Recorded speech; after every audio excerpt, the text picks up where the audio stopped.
जैसे जैसे इंटरनेट और ऑनलाइन सुविधाओं को लेकर लोगों का रुझान बढ़ रहा है, वैसे वैसे ऑनलाइन फ्रॉड की घटनाएं भी बढ़ रही हैं। जिला में पिछले वर्ष जहां 62 साइबर फ्रॉड के मामले सामने आए थे, वहीं इस वर्ष जिला चंबा में अब तक 46 साइबर फ्रॉड के मामले सामने आ चुके हैं। इस बारे जानकारी देते हुए डीएसपी चंबा अजय कुमार ने बताया कि lottery fraud, mobile tower fraud, loan fraud, गाड़ी बेचने के नाम पर फ्रॉड और बैंक ऐप ब्लॉक होने को लेकर फ्रॉड जैसे मामले सामने आ रहे हैं। उन्होंने कहा कि ज्यादातर यह देखा गया है कि लालच के वश में या अज्ञानता में लोग ऐसे मामलों के शिकार होते हैं। उन्होंने कहा कि अगर आपके साथ भी इस प्रकार की कोई घटना होती है तो सूझबूझ से ऐसे मामलों से निपटने और इसकी सूचना पुलिस को जरूर दें। साइबर फ्रॉड के मामले न केवल चंबा में बल्कि पूरे देश के पूरे विश्व भर में काफी बढ़ गए हैं। साइबर फ्रॉड का जो डायमेंशन है वो काफी बढ़ चुका है पिछले समय की तुलना में। पहले लोगों को किसी के घर में जाके चोरी करने से पहले वहां ताला तोड़ना पड़ता था, घुसना पड़ता था, फिर वहां से कोई थेफ्ट या बर्गलरी करनी पड़ती थी। लेकिन अब ऐसा नहीं है। अब जो शातिर लोग हैं, जो टेक्नोलॉजी के जिनके पास अवेलेबल है, वो टेक्नोलॉजी का इस्तेमाल करके और हमारी अज्ञानता और हमारी लालच को एक्सप्लॉइट करके साइबर फ्रॉड को अंजाम दे रहे हैं। अगर मैं डाटा की बात करूं आपसे, तो पिछले साल तकरीबन 62 के आसपास साइबर कंप्लेंट्स हमारे पास यहाँ जिला स्तर पर आई थी, जो कि जिनमें से अधिकतर का हमने निपटारा किया था। कुछ उसमें से अभी तक भी अंडर इन्वेस्टिगेशन है। और अगर इस वर्ष 2022 की बात करें तो 46 नंबर ऑफ कंप्लेंट जो अभी भी हमारे पास साइबर फ्रॉड की अंडर इन्वेस्टिगेशन है।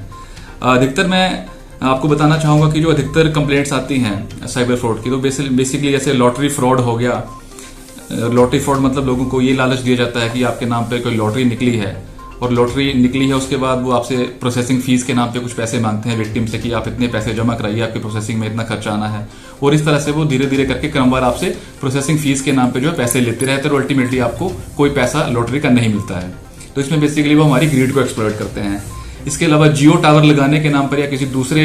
सेल्यूलर टावर लगाने के नाम पर भी लोग जो है लोगों को ठगते हैं। वो ये लोगों से आग्रह करते हैं कि ऐसे ऐसे आपका मकान हमने जो है सैटेलाइट इमेजरी से देखा हुआ है, जो कि एक प्रोमिनेंट लोकेशन पे है, और अगर आप इच्छुक है तो हम आपके घर के ऊपर जो है सेल्यूलर टावर लगा सकते हैं। तो इसके लिए लोग लालच में आ जाते हैं और उनके साथ अपने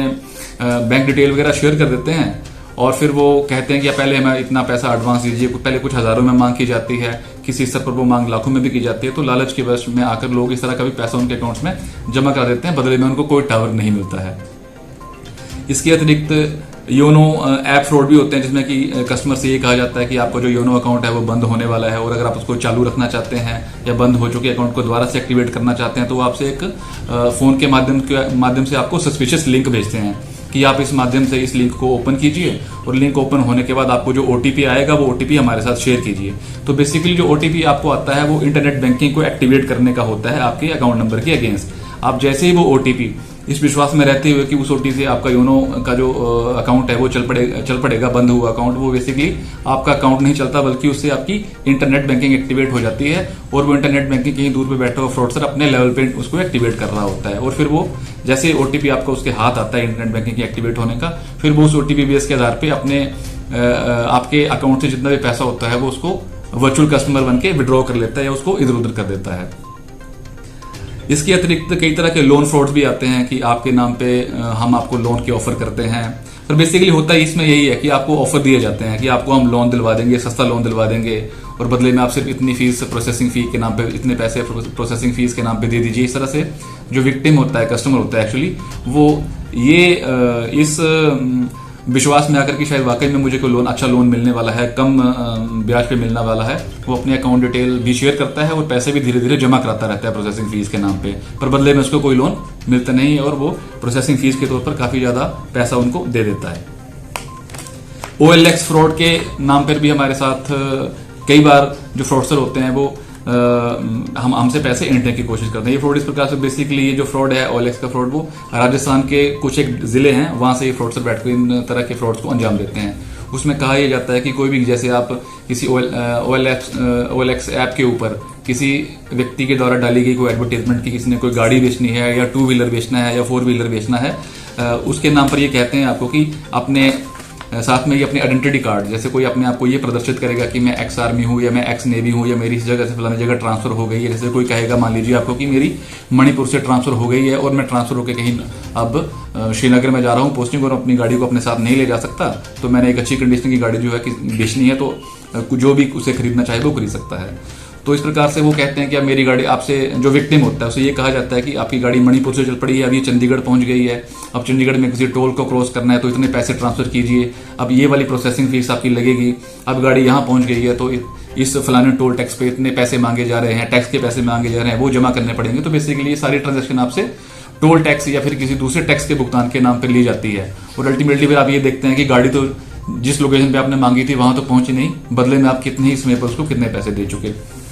तो ये हमारे जो होते हैं वो बेसिकली OLX परचेजिंग ऐप इस तरह के फ्रॉड्स हमारे पास सामने आते हैं। एक बहुत ही जो दूसरा कॉमन फ्रॉड है आजकल वो है जिसको हम कहते हैं कि any desk fraud. Any desk fraud में ऐसा होता है कि मोस्टली कई बार लोग जो होते हैं ऑनलाइन शॉपिंग करते हैं कि आजकल आपको पता ही है कि तरह तरह के ऑनलाइन शॉपिंग एप्स होते हैं। अगर उस ऑनलाइन शॉपिंग एप्स में शॉप करते हुए या फिर किसी दूसरे पेमेंट गेटवे से भुगतान करते हुए आपका कोई पेमेंट सक्सेसफुल नहीं होता है या उतना पेमेंट नहीं होता है जितना आपने किया है, वो कम होता है, तो अल्टीमेटली लोग क्या करते हैं कि उस संबंधित UPI एजेंसी से बात करने के लिए या फिर किसी ऑनलाइन शॉपिंग ऐप से बात करने के लिए उनके जो कस्टमर केयर के नंबर होते हैं वो गूगल पे जाके ढूंढते हैं। और मोस्टली वो जो नंबर होते हैं गूगल पे आप देखेंगे तो वो एक्चुअल पेमेंट गेटवे के नंबर ना होके, एक्चुअल शॉपिंग कंपनी के नंबर ना होके किसी फ्रॉडस्टर के नंबर्स होते हैं। तो जब आप उन नंबरों पे बाद में बात करते हैं तो वो आपको कहते हैं कि आप फलां ऐप जो है गूगल के प्ले स्टोर से जाके डाउनलोड कीजिए, जो कि एक सस्पिशियस ऐप होती है। जैसे ही आप उस ऐप को खोलेंगे तो आपको कोई OTP आएगा जिसको फ्रॉडस्टर कहता है कि अब इस OTP को आप मुझे बता दें, और जैसे ही आप अपना OTP उसको बताते हैं तो वो बेसिकली आपकी अकाउंट को जो है इंटरनेट बैंकिंग से एक्सेस करता है और फिर मनमानी ट्रांजेक्शन आपके खुद के निजी अकाउंट से करता है।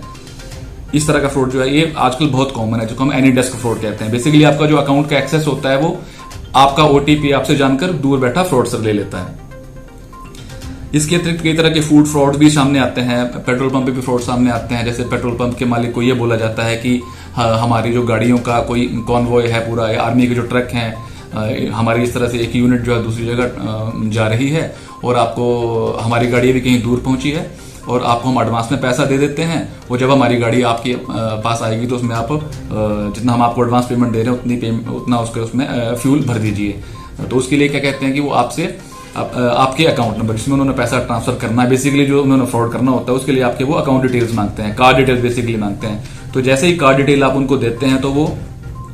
OTP जब आप उनका उसके बाद OTP भी उनके साथ शेयर करते हैं तो बेसिकली पैसा आपके अकाउंट में ना आके पैसा आपके अकाउंट से निकल जाता है। तो बेसिकली जब इस तरह के फ्रॉड इन लोगों ने करने होते हैं, फ्रॉडस्टर ने जो कि ये ऑनलाइन फ्रॉड करते हैं, उसको बेसिकली वो पहले आपको यही कन्विंस करने की कोशिश करते हैं कि पैसा आपको बेसिकली आपके अकाउंट में आ रहा है, जबकि वो आपके अकाउंट से पैसा निकालने की तैयारी में होते हैं। तो जब भी आपको किसी ऑनलाइन ऐप पे या इस तरह से कोई फ्रॉडस्टर आप किसी भी कस्टमर को, किसी विक्टिम को कॉल करके ये कहे कि हमने आपको एडवांस में पेमेंट करनी है, तो उसी समय तुरंत आपके जो कान वो खड़े होने चाहिए कि मेरे से कोई सस्पिशियस फ्रॉड या सस्पिशियस कोई फाइनेंशियल एक्टिविटी को करने जा रहा है। तो कभी भी इस तरह के लालच में ना आए। इसके अतिरिक्त और भी छोटे मोटे कई तरह के फ्रॉड्स होते हैं। तो बेसिकली हमें इसमें करना यही है कि अपनी कोई भी जो जानकारी है, अपने किसी अकाउंट की जानकारी या अपने अकाउंट से संबंधित OTP की जानकारी या अपने कार्ड डिटेल का जो हमारे 14 डिजिट का जो 16 डिजिट का जो कार्ड का नंबर रहता है वो, या फिर हमारा जो 3-4 डिजिट का जो CVV होता है जो कि हमारे कार्ड के पीछे ही लिखा हुआ रहता है, वो किसी भी माध्यम से, मतलब ना तो फिजिकली किसी को बता के और ना ही किसी ऑनलाइन मोड के थ्रू किसी के साथ शेयर करना है। अगर मैं भी आपको अभी अपना OTP, अपना ATM कार्ड दिखाऊं तो इसमें जो मैंने अपना CVV है, मैंने उसको CVV को पेन के साथ वो करा हुआ है। सॉरी अभी मेरे पास ATM कार्ड है नहीं। आपके जो 3 डिजिट का जो CVV होता है, काइंडली आप वो CVV को जो है अपने दिमाग से ही मेमोराइज करें ताकि वो हर बार आपको कार्ड में खोल के देखना ना पड़े। क्योंकि इंडिया में ऐसा है कि जब भी आप कोई ऑनलाइन परचेज करते हैं या अपने क्रेडिट कार्ड से, ATM कार्ड से या डेबिट कार्ड से कोई भी पैसा कहीं अपना पे करना होता है तो उसके लिए आपको CVV भी शेयर करना पड़ता है। तो बेसिकली जब तक CVV किसी को पता नहीं होगा आपके अलावा तो कोई भी आपके साथ ATM कार्ड या डेबिट कार्ड फ्रॉड नहीं कर सकता है। तो जब भी आपके पास कोई ATM या डेबिट कार्ड आए तो उस पर जो CVV लिखा रहता है उसको आप तो किसी कलरफुल टेप के साथ कवर कर लें या पेन के साथ उसको स्क्रैच कर दें ताकि वो ना किसी और को दिख ना पाए। आजकल जितने भी वो हम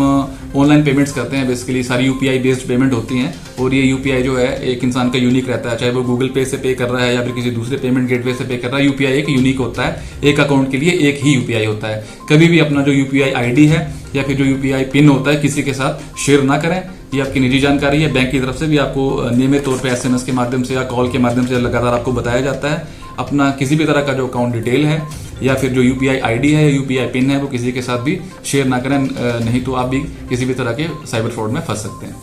सर ये भी किसी के साथ साइबर देखिए, जब भी आपके ध्यान में कोई भी ये जानकारी आती है, आपको ये लगता है कि मेरे साथ कोई साइबर फ्रॉड हुआ है, चाहे वो कितनी भी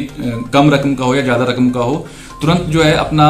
जो आपकी जो अकाउंट्स होते हैं उनको बंद कराने के लिए आपको अपने संबंधित बैंक के साथ तुरंत ही जानकारी साझा करनी चाहिए। और उसके बाद बैंक में एक बार जानकारी साझा करने के बाद तुरंत ही अपने नजदीकी पुलिस स्टेशन में जहां भी आपको पुलिस की हेल्प अवेलेबल है वहां पर आपको सूचित करना चाहिए, ताकि आपके अकाउंट में जो पैसा अभी भी पड़ा हुआ है